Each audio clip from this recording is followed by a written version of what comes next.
किसी गांव में एक हींग बेचने वाला आता था।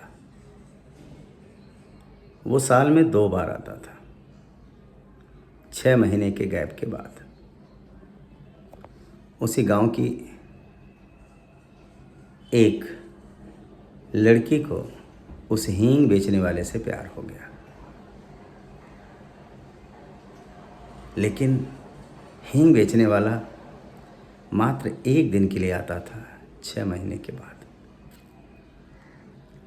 कई साल तो बीत गए हींग वाले को ये जानने में कि उस लड़की को उससे प्रेम है। लेकिन लड़की तो उसके लिए मरी जाती थी। तब मोबाइल की तो बात छोड़िए, टेलीफोन का भी ज़माना गांव में नहीं था। बेचारी उन 5-6 महीनों का कितनी बेसब्री से इंतज़ार करती थी।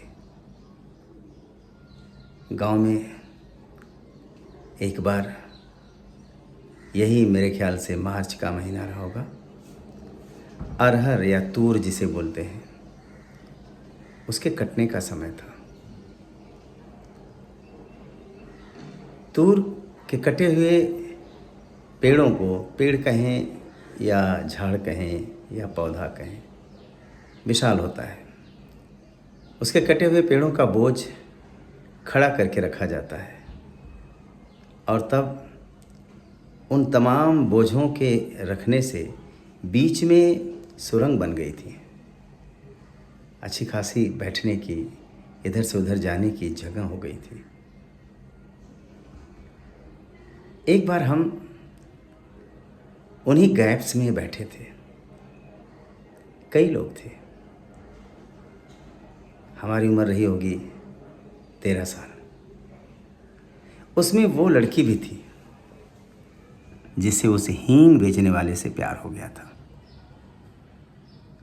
उसकी उम्र यही कोई 17 साल रही होगी।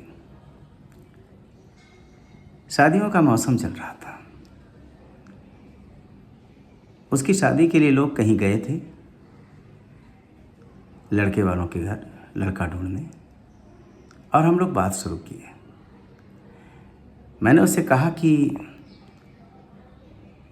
अब तो तेरी शादी हो जाएगी, तो ये गांव छोड़ देगी। कहती हाँ। उसने कहा कि हाँ, गांव छोड़ने का गम तो है, शादी होने की खुशी भी है, लेकिन ये खुशी और होती जब मेरी शादी उससे हो जाती जिसे मैं चाहती हूँ। मैंने कहा कि तू किसे चाहती है? मेरी नज़र में गांव के अच्छे अच्छे लड़के थे। उनमें से मैंने 2-3 नाम गिनाए, लेकिन उसने नाम में सिर हिला दिया। फिर मैंने पूछा कि आखिर कौन है वो? फिर उसने उस हींग बेचने वाले का नाम लिया। हींग बेचने वाला बहुत सुंदर भी नहीं था, अजीब सा चेहरा था उसका। 35-36 के आसपास की उसकी उम्र रही होगी। इसकी उम्र का 2 गुना तो रहा होगा। हम सब ने उस लड़की से कहा कि अरे उससे छी। लेकिन आज जब मैं सोचता हूँ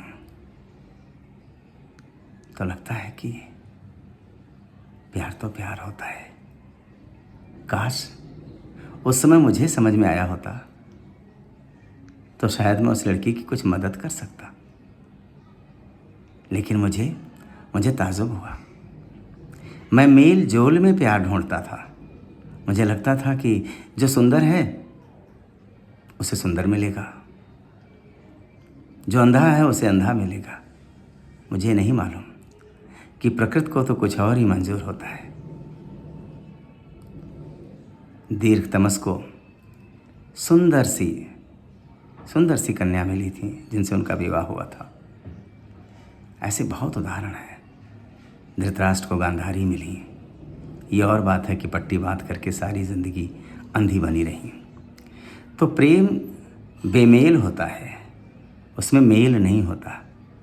कहीं से कोई मेल नहीं होता, बेमेल को ही हमें स्वीकारना होगा।